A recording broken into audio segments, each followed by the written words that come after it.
They Call Me Bruce is the best comedy you've never seen. That's a lethal weapon. You're under arrest. Wait a minute. Wait a minute.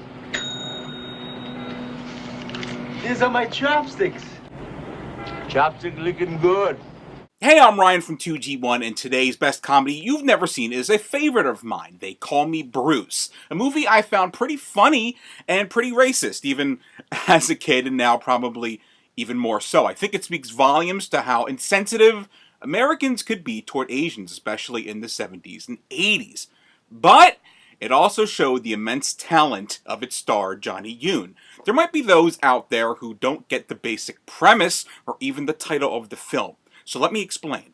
Bruce Lee had trouble landing acting roles in America during the 60s. In Hong Kong, he was an actor since he was a child, and starred in films right up until the time he got in some trouble in Hong Kong and set out for America. Before he left Hong Kong, he had been studying Kung Fu under Sifu Yip Man, the man who brought Wing Chun to the world. His martial arts training came in very handy when Bruce landed the role of Kato in The Green Hornet, and a few cheesy roles like playing a tough guy in Marlowe, and then, because it's Hollywood, Bruce dies like this, like a chump. Bruce went back to Hong Kong and made 3 martial arts films. First, The Big Boss, which broke all box office records, and then Fist of Fury, which I think is Bruce's best film, which also broke the records he set with The Big Boss, and then Way of the Dragon, which Bruce also wrote and directed. He was just starting filming on his newest film, Game of Death, when Warner Brothers approached him to do an English-language kung fu film called Enter the Dragon.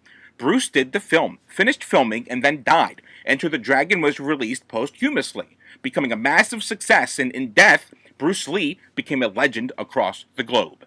The thing is, Bruce Lee became the world's most famous Asian, and no matter if you're Korean, Thai, Chinese, Japanese, Filipino, everyone here in America was going to call you Bruce Lee. Because you were Asian, and in death, the man came to symbolize anyone with Asian heritage. So, is everyone racist in America? Yeah. Sure, why not? I'll go with that. And therein lies the very basic premise of They Call Me Bruce, about a Korean man named June, who everyone just likes to call Bruce. Where's Disneyland? Do we look like Mickey Mouse? Ah, Mickey Mouse! They Call Me Bruce kicks off with the California Italian Mafia, as they keep getting taken down by federal agents. But these are no ordinary federal agents. These federal agents know Kung Fu! It's almost like this movie was directed by Yen Wu-ping. Except not really.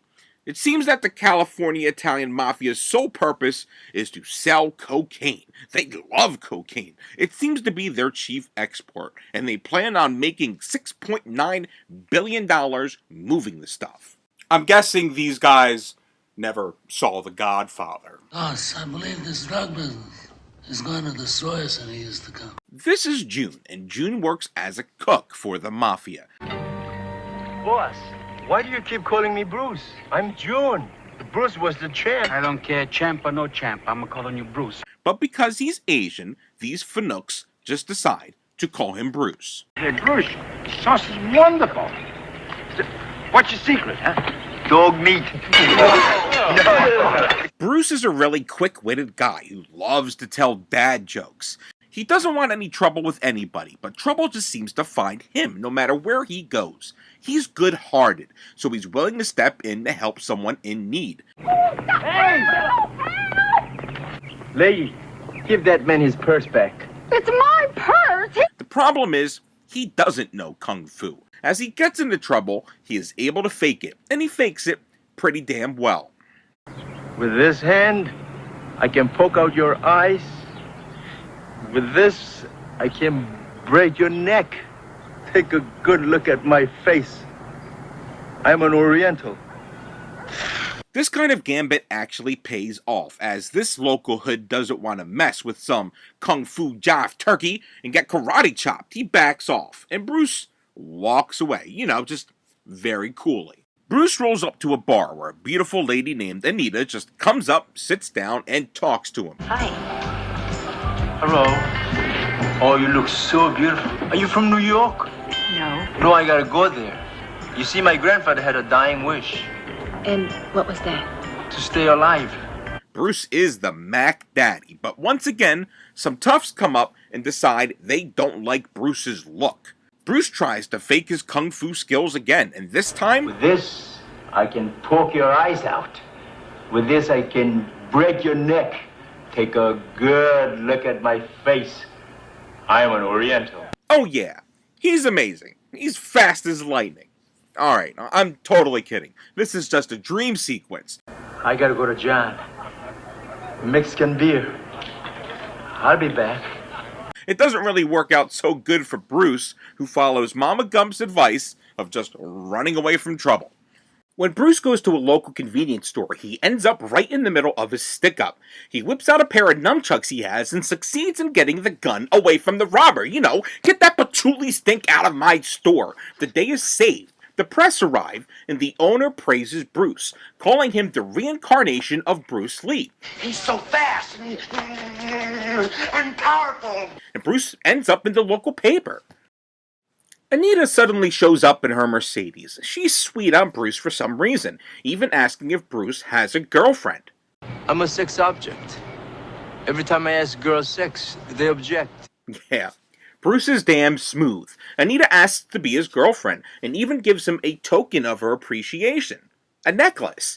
I think you're the one who's supposed to give out that jewelry, Bruce. Now, as long as you wear this, I'm not going to make love to another man. Me neither.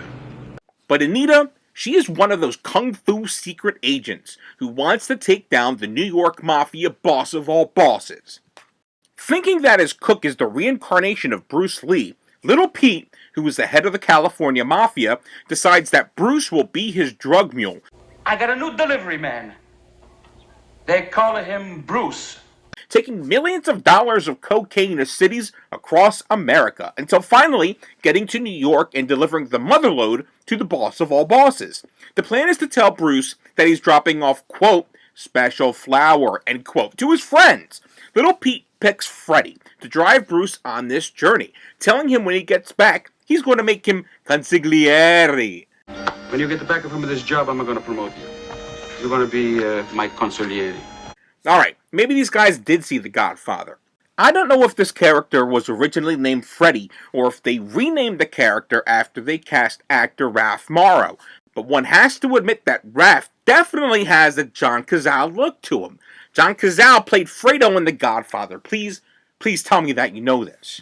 This is Big Al, and Big Al wants Little Pete's seat and wants to be the mafia boss on the West Coast. His sweetheart is Carmen, played by the ever-gorgeous Margot Hemingway. Now, Little Pete's plan is simple.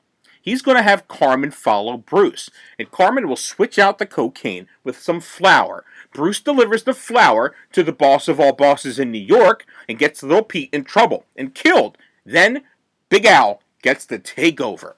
You mean we will be the boss on the West Coast? That's what I said. So we have intrigue, the mafia, and a bunch of cocaine, and a guy who looks like Bruce Lee, another guy who looks like Fredo. And with all that, Freddy as the driver, Bruce is ready to go on his little epic adventure.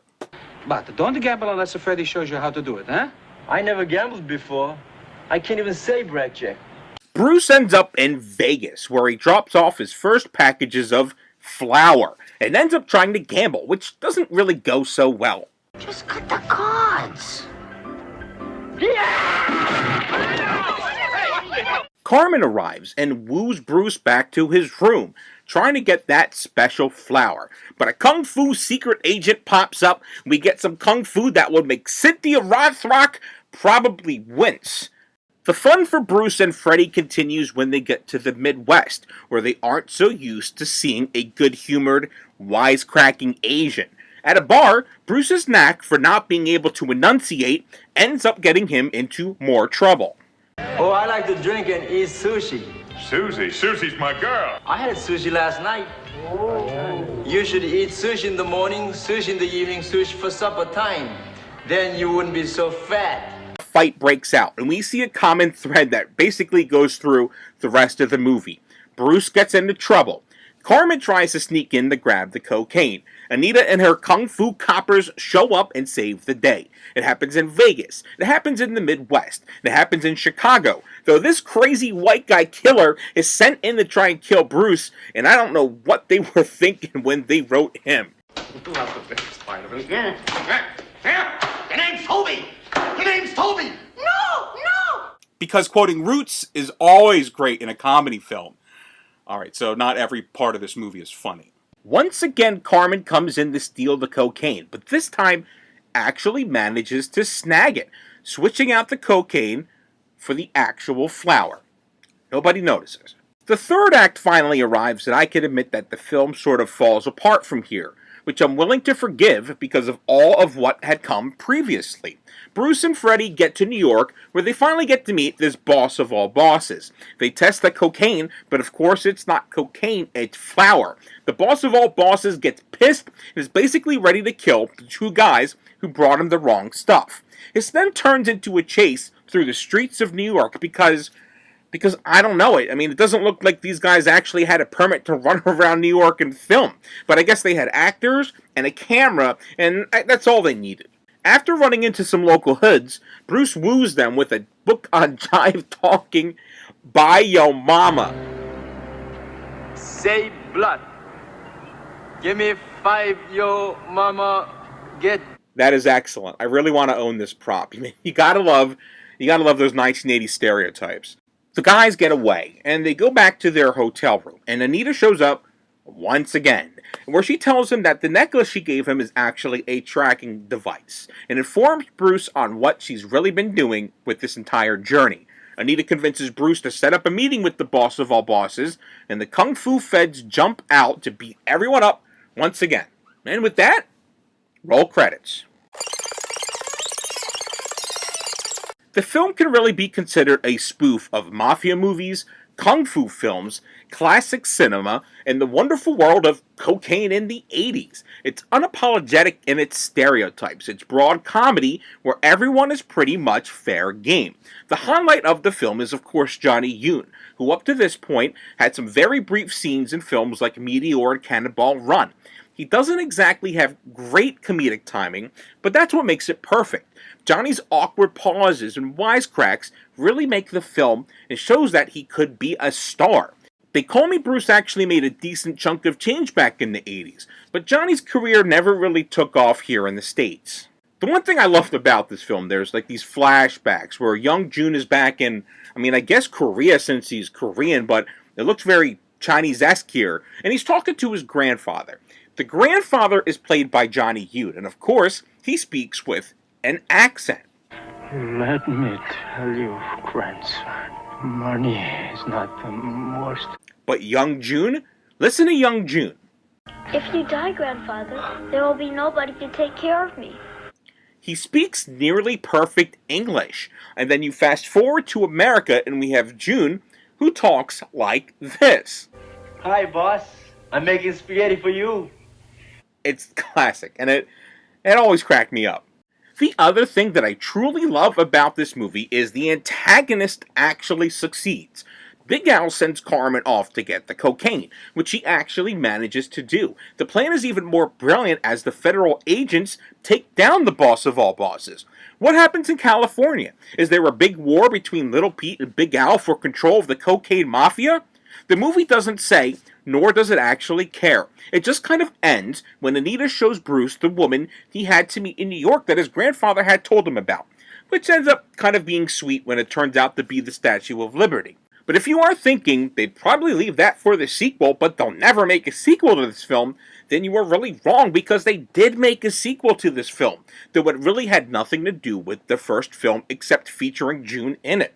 I enjoyed that flick as a kid, but watching the sequel now, it's pretty awful. Don't worry, we'll be looking at that one in the future. They Call Me Bruce stars Johnny Yune, Margot Hemingway, Pam Huntington, Raph Morrow, and I don't know who this guy is. This guy either. This guy looks like the guy from Better Off Dead. Holy crap! It is the guy from Better Off Dead. Thanks for watching. It really helps if you like, subscribe, and comment below, especially if you liked what you saw today. We will be back with another best comedy you've never seen, but until then, this is Ryan from 2G1, and I'll catch you next movie. Floating like a ghost, gotta keep eyes on you. You'll sneak up behind me, touch me and I'm through. Unless I'm feeling big, just get a little bit belittled. It's hard to resist the physical thrill of jumping on top of you for the... Have fun? I went to school with him. Amaron. I'm around. I don't know him.